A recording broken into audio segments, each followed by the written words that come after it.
Le Christ est ressuscité, alléluia. Il est vraiment ressuscité, alléluia. Chers amis, c'était un double cadeau pour moi aujourd'hui de vous offrir cette vidéo de carême, que nous sommes tous en carême, parce que c'est le jour de Pâques, le saint jour de Pâques. Alors, fini l'entraînement du carême, fini les jeûnes, les efforts d'ascèse, d'austérité, des sombres studios d'enregistrement. Place aux joies de la résurrection, place à la lumière de Pâques sous le soleil de Rome, la ville éternelle. Alors, quelle joie, encore une fois, de se sentir chez soi sur cette place Saint-Pierre, qui nous accueille avec ses deux grands bras, comme ça, en compagnie de tous les saints. Nous goûtons quelque chose de la joie céleste, du paradis en présence de toute cette beauté. L'Église est belle. Elle est un reflet de cette beauté céleste vers laquelle nous nous dirigeons, non seulement pendant ce carême, mais aussi pendant toute notre vie. Nous aspirons au repos. Nous aspirons au banquet céleste, au vin nouveau, au lieu de rafraîchissement comme nous le demandons à chaque messe au memento des défunts. Mais que deviendra l'Eucharistie au ciel? Le pain des anges descendu du ciel, dont nous avons été nourris sur terre, quand sera-t-il au ciel? En montant au ciel, Jésus nous assure de sa présence. Et voici que je suis avec vous tous les jours jusqu'à la fin du monde.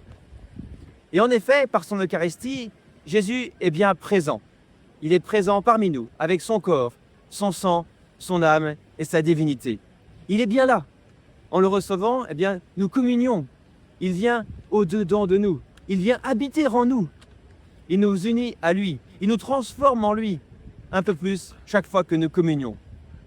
Mais pourtant, mes frères bien-aimés, nous sentons bien que si le Christ est déjà là, par la grâce de l'Eucharistie, il n'est pas encore complètement là, il n'est pas définitivement là.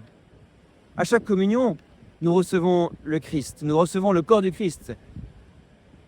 Et pour recevoir la grâce, qui est l'union, c'est bien cela que nous demandons, c'est pas simplement le corps du Christ, mais c'est la grâce de l'union que nous voulons à chaque communion.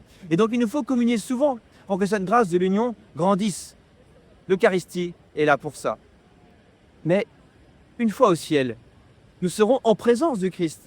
Cette fois-ci, de manière définitive et non plus de manière médiate, c'est-à-dire à travers les apparences du pain et du vin.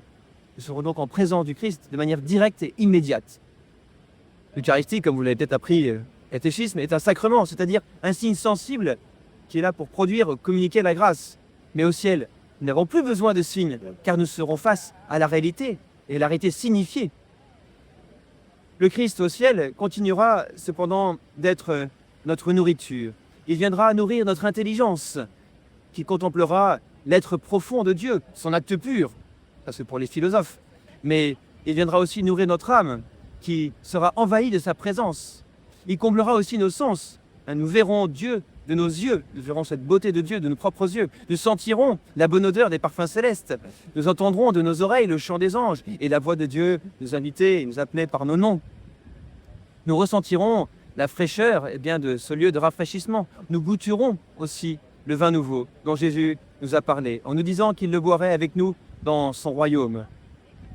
Chers frères et sœurs, cette béatitude, je l'espère pour vous.